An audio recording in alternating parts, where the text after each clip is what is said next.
Outlined measures to start a very gradual easing of the lockdown in England, while warning of the danger of a second surge of the pandemic. In a televised address this evening, Boris Johnson said it was the right time to update the government's message in England from stay at home to stay alert. But the new message lacks clarity, according to Labour, and the stay at home message is not being replaced in Scotland, Wales or in Northern Ireland. Now, the Prime Minister's conditional plan, as he called it, urges anyone who can't work from home to return to work from tomorrow, but to avoid public transport if possible. From Wednesday, people will be encouraged to exercise as much as they want, but playing sports can only be done with members of the same household. From June, schools in England could see a partial reopening starting at primary level in reception and years 1 and 6. There are no plans for a full return of secondary schools before September, but pupils facing exams next year might get some time with their teachers before the summer.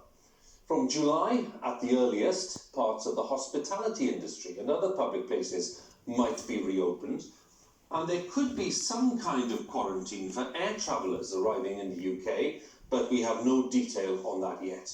The Prime Minister spoke on the day that the latest official figures showed 31,855 deaths from coronavirus in the UK. That's an increase of 269 from yesterday.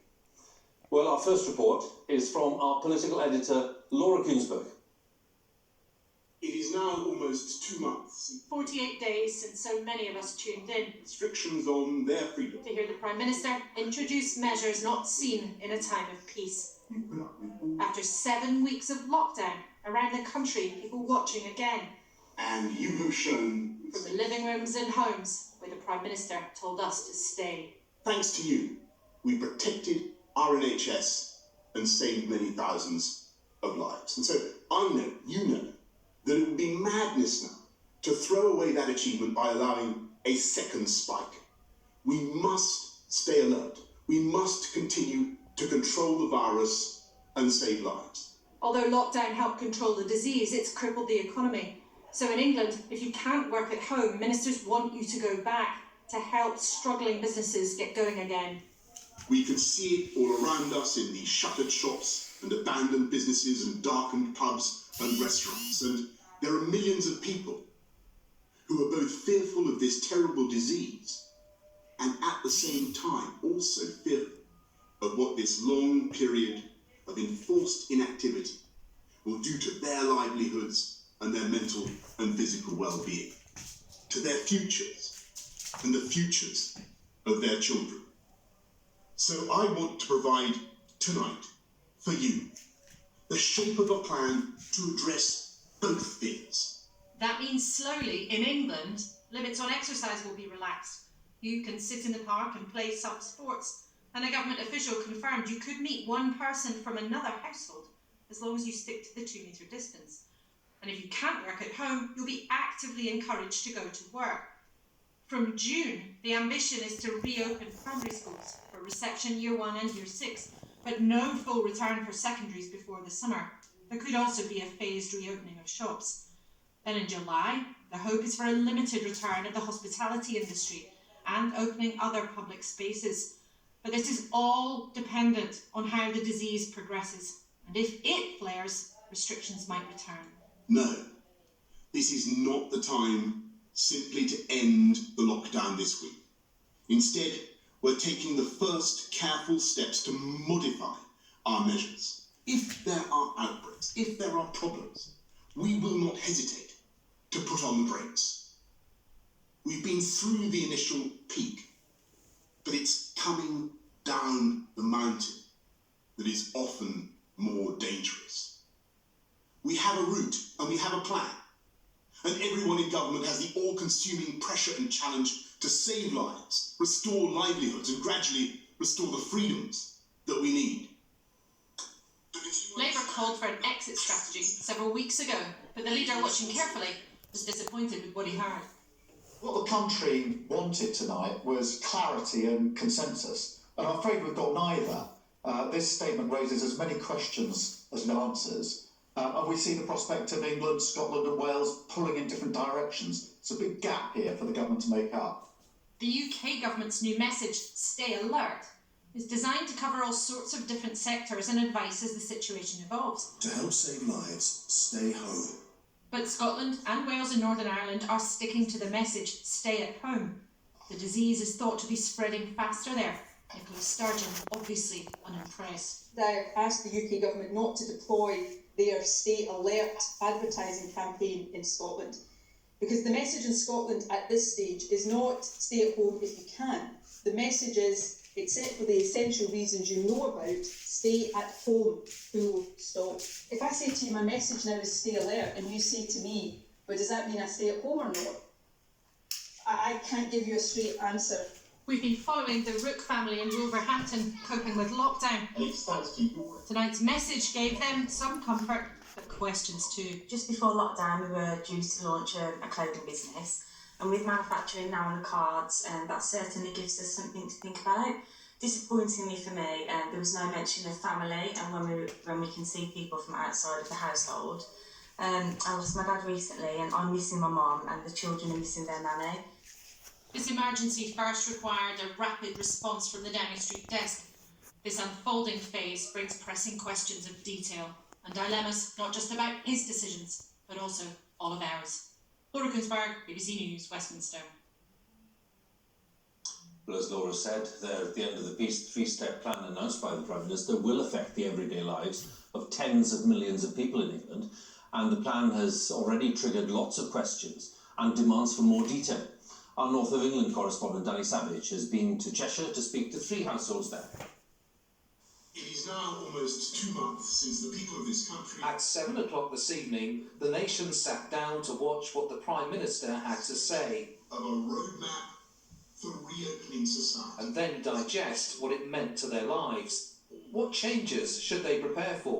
What problems does it cause? I can't see that. Ian has 3 daughters. I can't see you going to get on a bus or a train. The oldest 2 are not in school years earmarked to return to class, but the youngest could be heading back in June.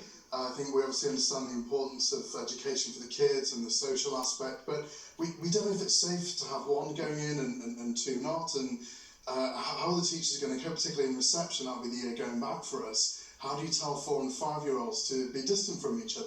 I think it might be quite scary for 4- and 5-year-olds to be sat around with masks on and to have teachers that have masks on, etc. Over the road, Titch and Reg were hoping for an indication of when they could see their family again. I haven't seen the Liverpool grandchildren since January. I haven't seen the Reading children since January. But they think restrictions should have been extended and are now worried. We were sort of like, well, let's have another 3 weeks. Never mind the grandchildren. Let's make it safe. I mean, obviously, Reg is in a situation he doesn't want to get it, do you? I mean, I'm diabetic and I've had 5 different cancers.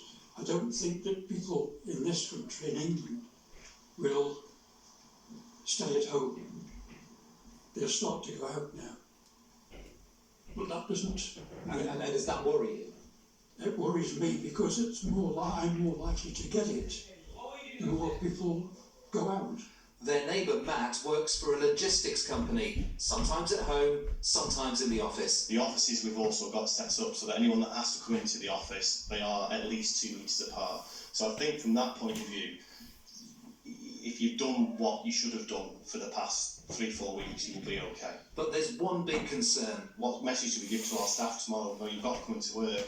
They can't, because they can't use anyone. The kids can't go to school, they can't go to babysitters, they can't go to grandparents. So again, it's just confusion. Behind the front doors of Britain, people are now working out what Boris Johnson's words mean to them.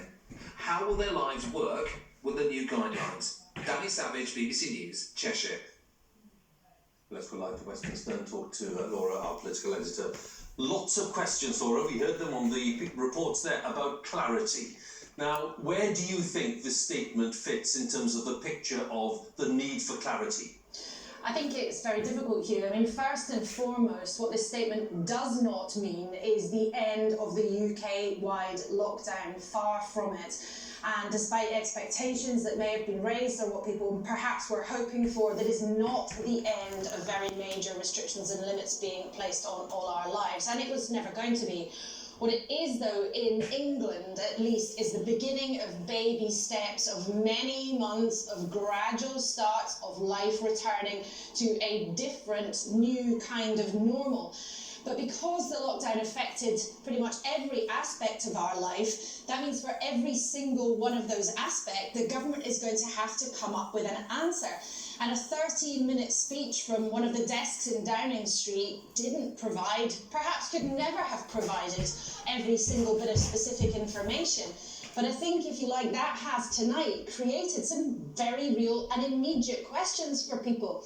If they haven't heard from their employer, should they go to work tomorrow?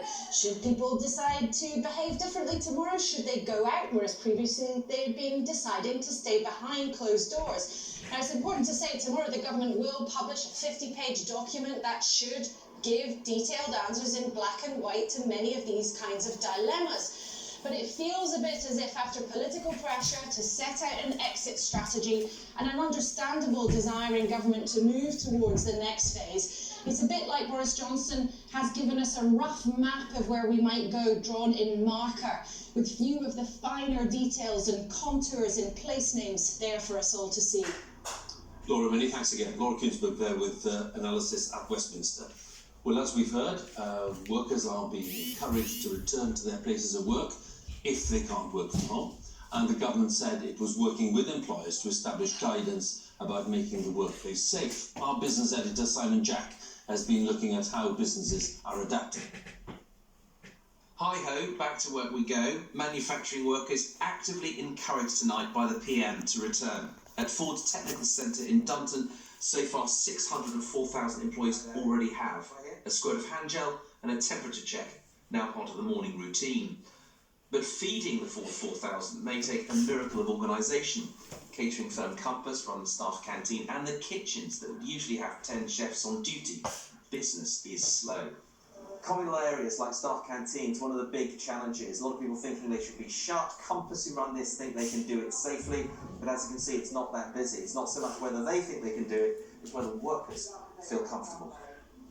And that applies to kitchen and canteen workers as well. If employees don't want to do anything, we're not going to force anybody to do anything. The priority at the moment is to make sure they've got the right PPE, they've got the right training, and that we put the right processes in place that you've seen today. In the Yorkshire Dales at the Gamecock Inn, the food is take-out only. Eric and Marie served 56 takeaway Sunday lunches this afternoon.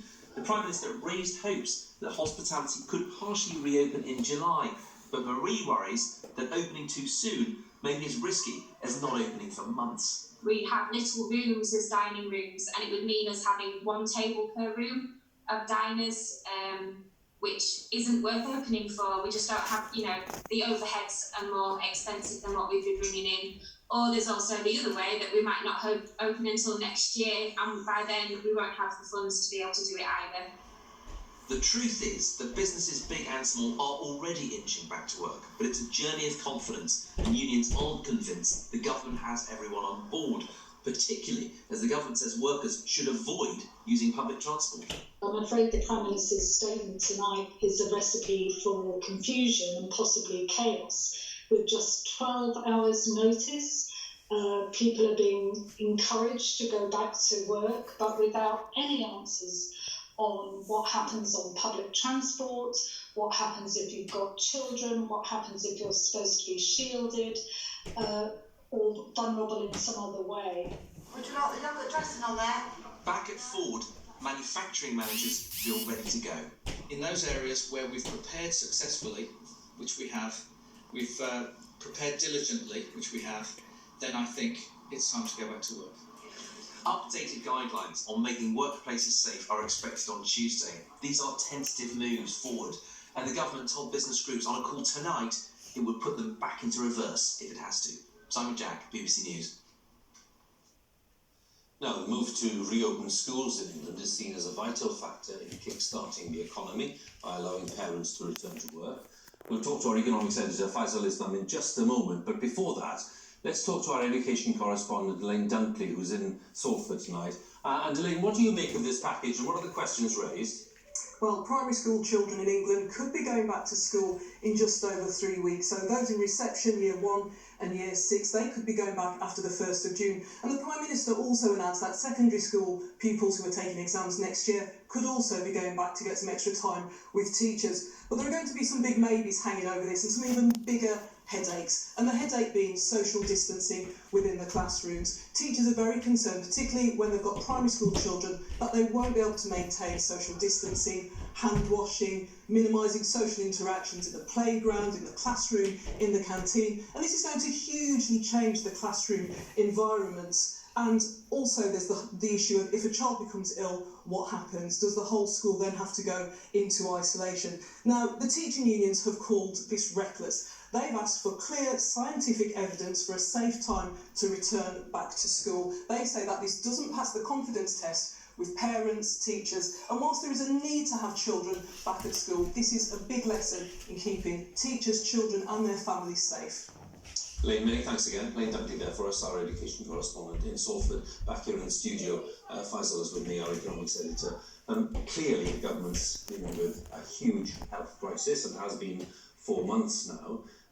But tell us a little more then about the economic crisis that they're also having to deal with. So you're right, two crises here.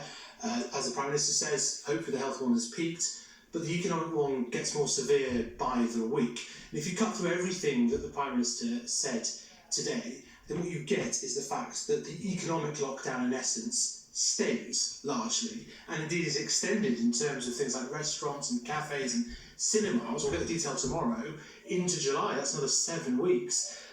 In other areas, though, we'll have heard the change in tone, the shift of emphasis, as the Prime Minister called it, from stay at home to stay alert. What's that about? Now, I think when the original prohibitions and the original lockdown was brought in, I think the government didn't expect so many businesses and so many workers that did have some discretion to still work, not to take it up. The lockdown wasn't watertight, but it felt more watertight than it was. So I think that in that, what they're trying to do is essentially persuade people to use the discretion in the existing rules. That's what the Prime Minister's words were about. There's one more thing.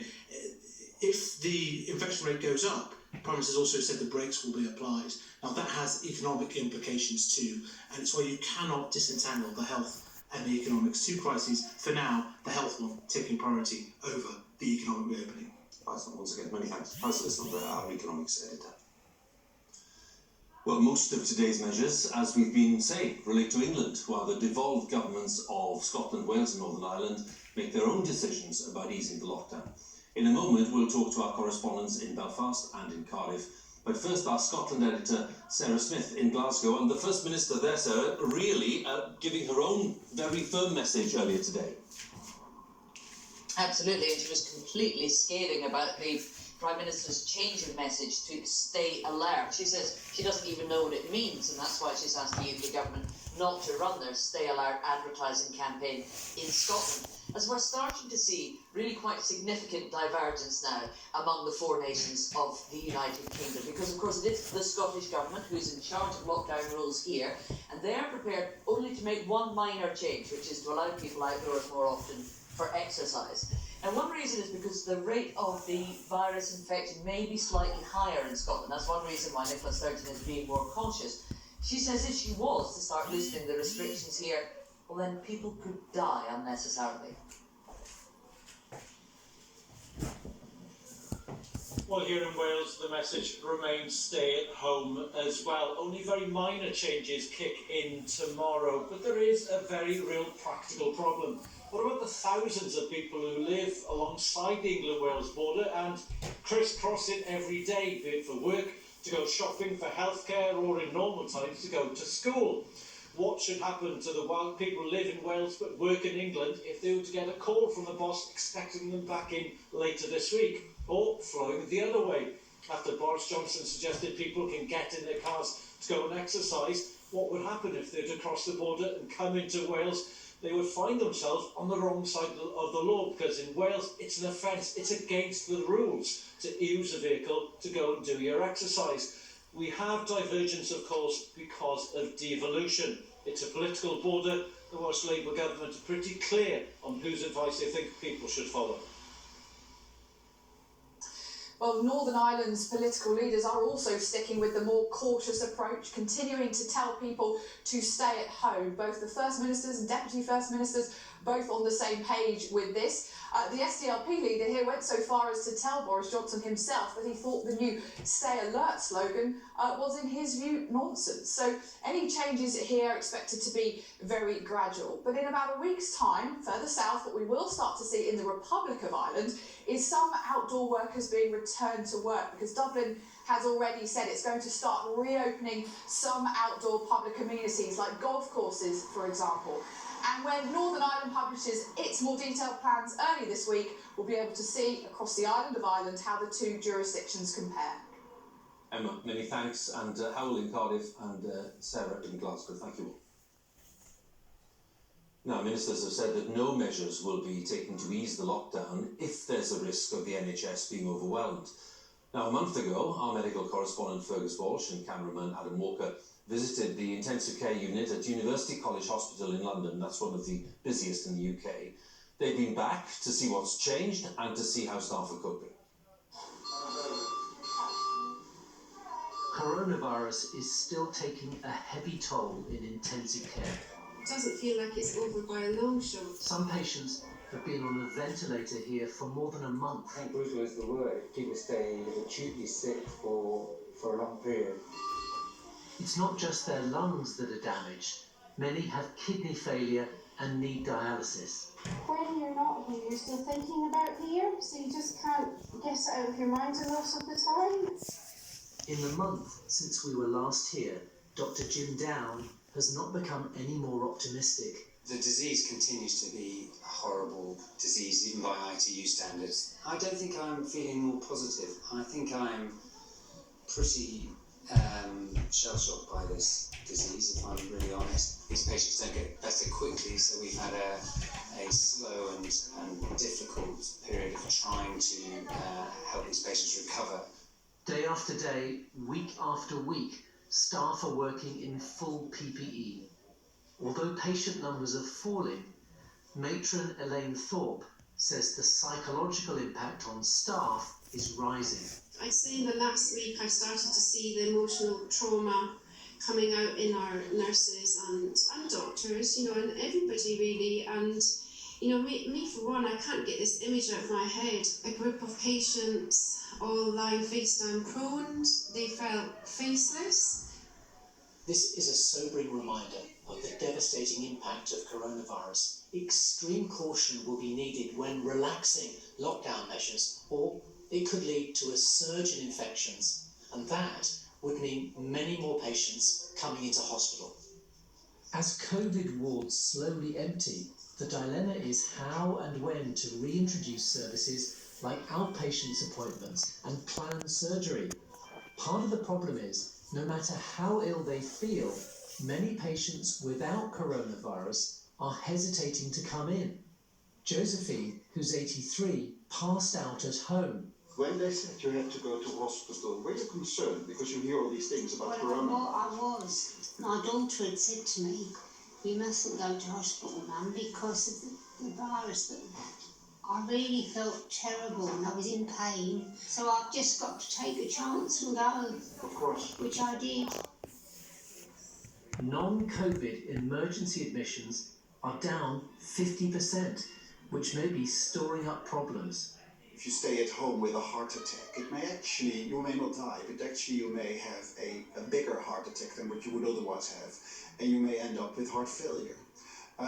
Or if you do not treat your asthma in an early phase and with adequate treatment in hospital, you may end up in a much more serious condition. 1 in 2 patients with coronavirus do not survive intensive care. But there are successes, like Ertan, who we met at the beginning of April. Well, hopefully you'll be able to see your wife again soon. I'm hoping so because she's waiting. I will fight it. Definitely. The 70-year-old bus driver was finally discharged after 4 weeks in hospital. his first follow-up appointment was done via video. I would have thought you're probably still feeling a bit weak. Well, I'm feeling quite good at the moment. Daytime, my life is like as if it's normal. With his grateful family, so relieved to have him back. Thank you, we got him home.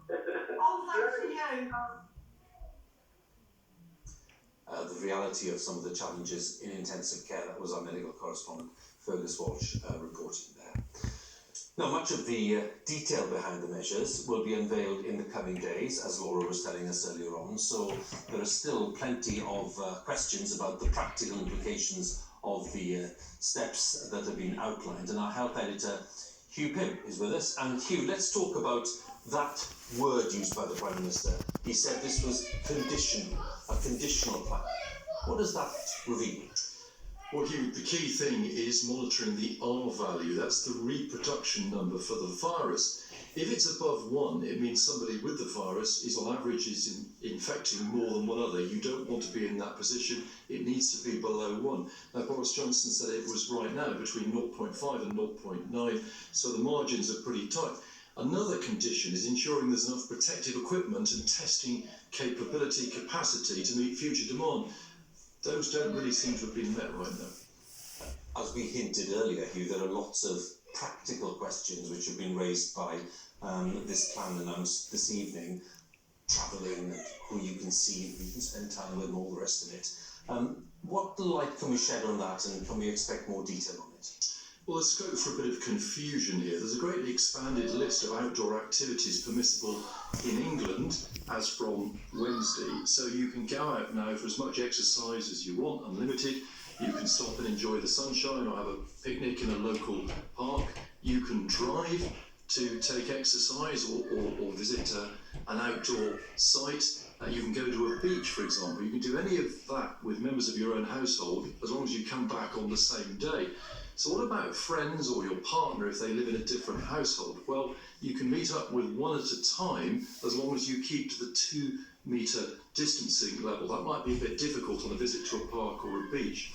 When it comes to family, elderly relatives, for example, who live in different households, nothing has changed there. For social reasons, it's not considered acceptable to go and visit them in their homes.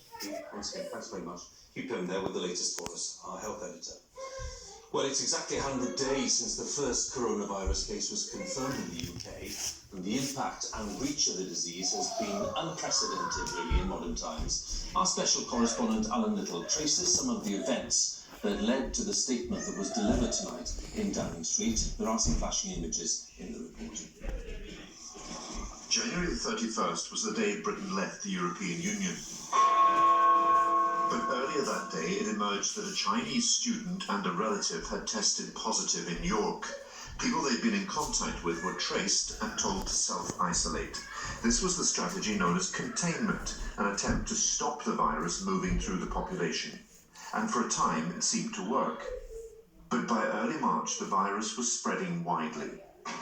The first death from coronavirus in the UK as the number of cases doubles in just 48 hours. The news from Italy was alarming. Hospitals were being overwhelmed. 10, 50, 60, 70, until 200 patients in our emergency department.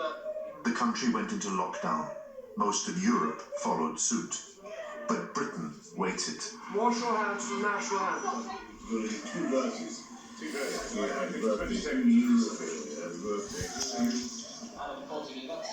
Mass gatherings, racing at Cheltenham, carried on. A few days after that first death, the strategy changed. Containment was ended. The government moved to the delay phase to try to slow rather than stop the spread of the virus to help the NHS cope with the numbers. Government advisers talked about herd immunity. This would require most of us to get the virus and recover. Reduce the peak, broaden the peak, not to suppress it completely. Also, because most people, the vast majority of people, get a mild illness, to build up some degree of herd immunity as well, so that more people are immune to this disease. Countries that stuck with strict test and trace policies would have far lower death rates than the UK, but Britain stopped trying to test every suspected case. Only people in hospital would be tested now. There comes a point in a pandemic where that is not an appropriate intervention, and that is the point really where we moved into delay. The government has always denied that herd immunity was its policy. In mid-March, a report from Imperial College London warned that hundreds of thousands could die and hospitals would be swamped. So on March the 16th, Boris Johnson advised us not to go to pubs and restaurants, and a week later put the country into lockdown. From this evening, I must give the British people a very simple instruction. You must stay at home. This slowed the rate of infection and, crucially, prevented hospitals being overrun. Testing was increased in April. The government now aims for a capacity of 200,000 tests a day by the end of May. The NHS COVID-19 app lets you know quickly. This is part of the next phase, a return to testing, tracking and tracing, to isolate anyone who's been in contact with an infected person. This plan needs an army of contact tracers across the country.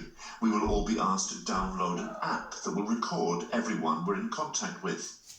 It is a huge undertaking, but it'll be needed until there's a vaccine. Alan Little, BBC News. Some of the milestones of the past 100 days on the night that the Prime Minister announced tentative measures to ease the lockdown in England. More on the BBC News channel, but now on BBC One, it's time for the news where you are. Have a good night.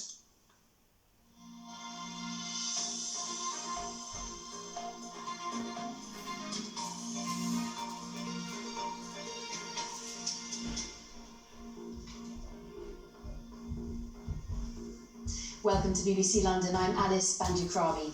Tonight, Londoners have been digesting the Prime Minister's speech about the next step to ease us out of lockdown. Businesses in the capital said they wanted clarity and a detailed plan, but some this evening are disappointed. Here's Mark Ashdown.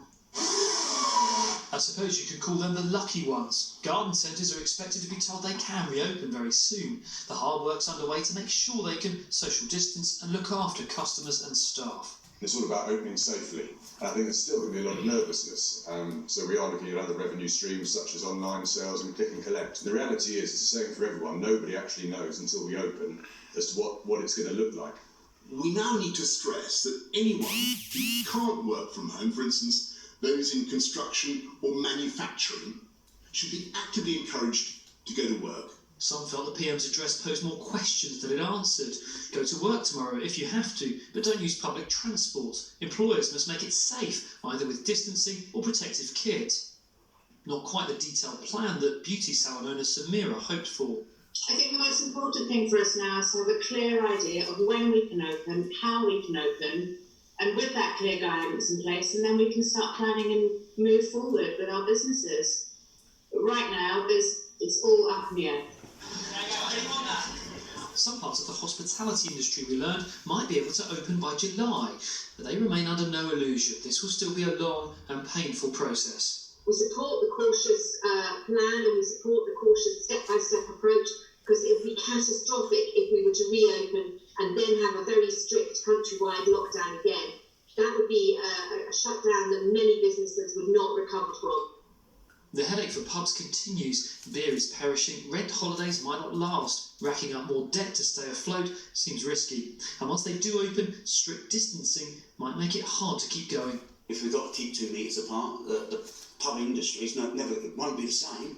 The idea of coming in the pub is having a beer with your friends, standing having a chat, you know. If you're 2 metres apart, I'll be here, a mate will be there, someone will be over there. And that'll be it, basically. And this is the fear. Hackney this weekend, relaxing during a supposed lockdown. If people start to think this is over, the consequences could be deadly.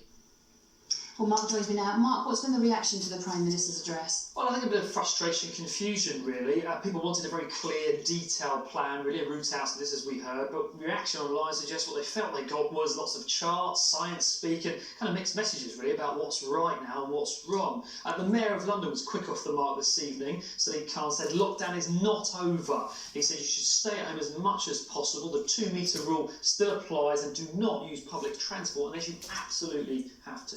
But Boris Johnson also said that some people could go back to work. Yeah, but who and how? And if you work outside of a construction site, fine, but if you're in the city, in close proximity, or a hairdresser, as we heard there, well, who makes those calls at the moment? Now, we're promised a bit more meat on the bones tomorrow in Parliament, but certainly the London Chamber of Commerce told us this evening they're advising businesses not to change any plans at all at the moment. They said there simply isn't enough detail. It would be foolish for people to invite their staff back to the office now. And Mark, where do we go from here? What about schools? Well, exactly. I mean, the plan at the moment is for primaries to start opening possibly on June the 1st, phased, and secondaries after that sometime before the summer. But I have to say it's dependent on the data. Don't ink that date on your family calendar just yet. One thing the PM did say tonight is this will be science-driven, not by the economy. I know it's tough for businesses, but I think we can all agree we can't afford a second outbreak. That could result in a strict lockdown again and more problems for businesses, livelihoods and lives. Mark Ashdown, thanks very much. Well, let's go check on the weather now with Elizabeth Rizzini. Hello, good evening. It turned a lot colder this afternoon with brisk and